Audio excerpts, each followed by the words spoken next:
My name is Dr. Jim. Welcome. Thanks for being here today or wherever you are. I'm here with Huma from Flair and Fine, and I'm from a foundation called I'm Just a Man that raises awareness for, here it is, men's mental health. But really it's more than that. It brings together a community of men and women together in one space. We focus around the male, I guess, mental health, suicide stats, but we end up talking about each other. We've witnessed that now over the last 5 years, and I'm really excited to talk about Huma, what she does, her incredible organisation, and more importantly, why you want to be part of what we do as well. So, firstly, tell everybody who you are, what you do. Hi everyone, my name is Huma, and I am the Director of Compliances at Flair and Fine Care, beside being client intake and shift supervisor. We are a registered NDIS service provider, Victoria-wide for now, and we are registered for several groups as community participation, assist in self-help skills, travel and transport, assist in developing skills, and so on.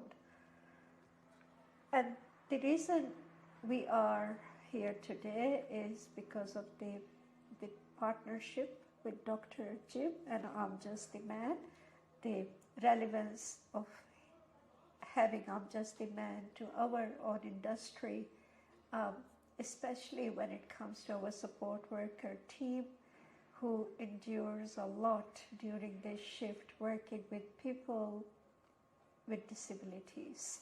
The effect the work has on the team's mental health is evident day and night.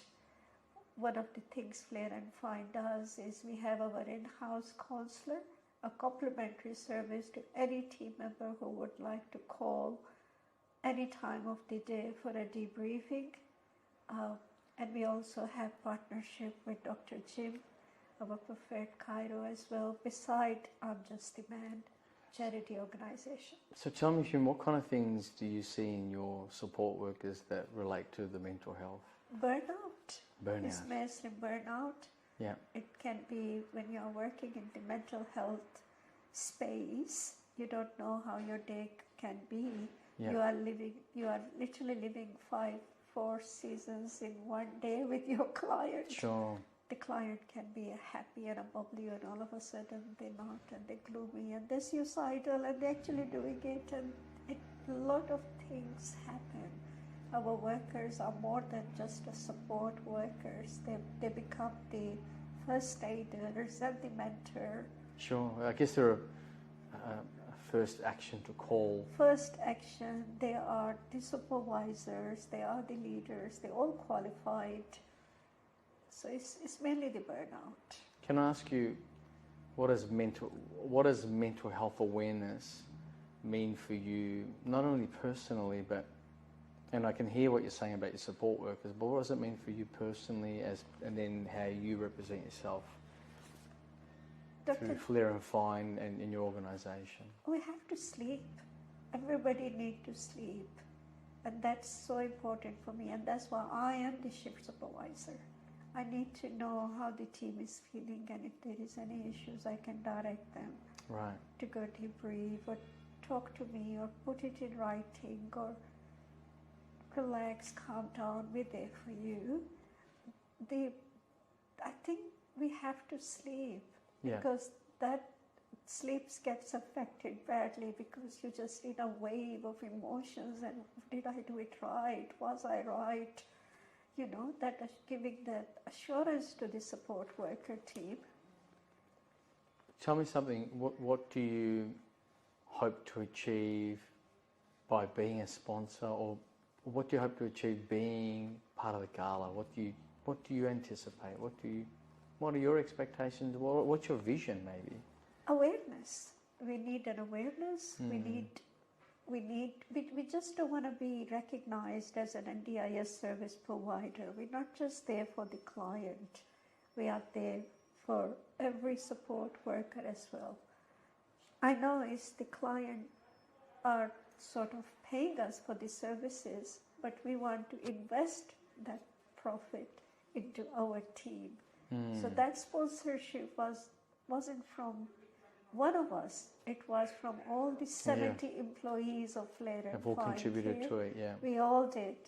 We all did. One thing that I find fascinating with Huma and not many, and I actually tell this story now to a lot of people, but you know, and it was actually here in this space that I learnt that from you, literally here I think it was, but it was the whole, because I imagine being part of and being a provider of NDIS, not everybody could do it, I feel.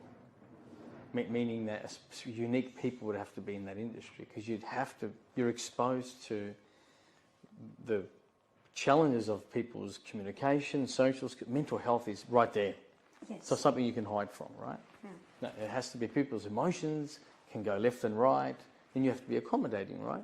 Yes. And that's how I think it affects your mental health. But because it always fascinates me, what is it? People need to go through their own tough journeys, but I think you'd shared something to me about the occasional, what was it, the childcare stuff that you were doing? The family daycare. The family day. Can you share a little bit about that? Oh, I ran a family daycare for two and a half years, and I had few NDIS clients coming in as family daycare. They were mainly the children who would not get enrolled in a long daycare because... So they weren't getting enrolled, were they? That's the thing that got me. So they're almost, how do I say it in the kind way, like rejected. I don't know if that's the right word to use, but... Because of the application process is quite lengthy and long when you are taking a special need child into a daycare. Sure. So long daycare don't want to be bothered with doing all this lengthy... But you're available to do that. And I thought, my mind went, you have to be a very special person. I'm not trying to put you on a pedestal. Yes. It's like to accommodate the kids with the different needs. Absolutely. You know. So I had one of them, God bless, lovely boy. I had one of them. He was knocked back by several long daycare because he was a hype, active, full of energy child. And his foster mom, he was in a foster care. Foster mom asked that, do you do NDIS? And I said, no, just family daycare. And she said to me, you need to consider that. Wow. Is that how that idea came to you? Yes, you need to consider that. So it's always been into my mind that there is more help for children living with disabilities. Wow. There is more. There is a lot I can do in my space.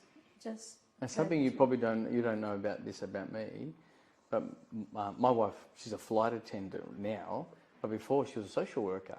That's it. But in the social working, she worked a lot with a lot of Down syndrome kids. One of them was actually in my bridal party, right? Because you become like family. Absolutely. You just don't hang out and go home. And we would do like respite care, and I saw that. But it takes, again, not putting anyone on pedestals, you have to have a certain character in you to do that kind of work, where you're patient, compassionate, yes. and kindness at a different level, or more an awareness level, Yeah, because we can't judge them. What if we are the special need in their eyes? Yes. Because what a great way to look at it. They think we are normal. What is this lady going on about? We're normal. You're the abnormal one. I like that. You're the normal one. I like that. So that's why I'm like, no, if you look in his eyes, he might be wondering, what she's going on about me sitting down and having my meal, I love, what that reminds me of, and I want to share this part, that one of the things with mental health that we want to achieve is just to normalise the emotion. Stigma.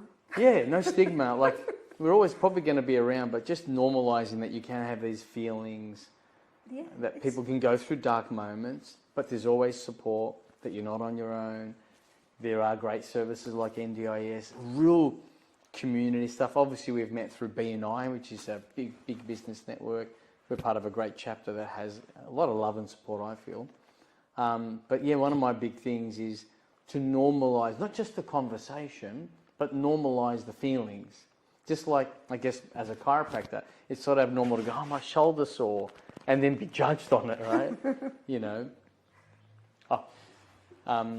Yeah, you don't want to, want to normalise just like you have a neck pain, Absolutely. and go. It's like, yeah, I've got a day where I'm flat, or I need to reach out. I want to normalise it, or have those services, not an embarrassment for, say, NDIS to have the support. And I think we're breaking those barriers a bit now. I think Yes. we're doing that. Yeah. Yeah. So we've got an event coming up. Very excited. It's in less than 3 months. I'm Just the Man 6. This is the 6th time we're doing it. 4th time as a gala. We did 2 years online. It's in person, in the flesh, together, sitting next to people. It's going to be the 10th of November at a place called The Park in Albert Park. We overlook the Albert Park Lake. It's absolutely beautiful. It's a night of really sharing stories. Huma will be speaking on the night. You know that already, yet. I'm telling you now if you haven't known that, because she's our main sponsor. And it's so important. For me, it's always been important, anyone's involved, to have not just exact values, but definitely aligned values. It's going to be a rock and roll themed gala event. So the guys dress up in a beautiful suit with a rock t-shirt, no shirt and ties. You can wear some amazing shoes. We're even going to have some face painting there. And the girls can dress like the same way, or they can look glamorous in their evening wear, I guess.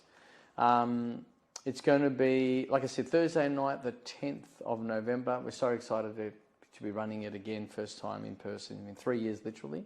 Yes. Yeah. And do you have any final comments at all? Oh, look forward. The team will be there. Oh, great. Yes, yes. The team, whoever can make it, they will be there to support. And thank you so much for listening, and we'll speak to you guys very soon again. Thank you. Cheers.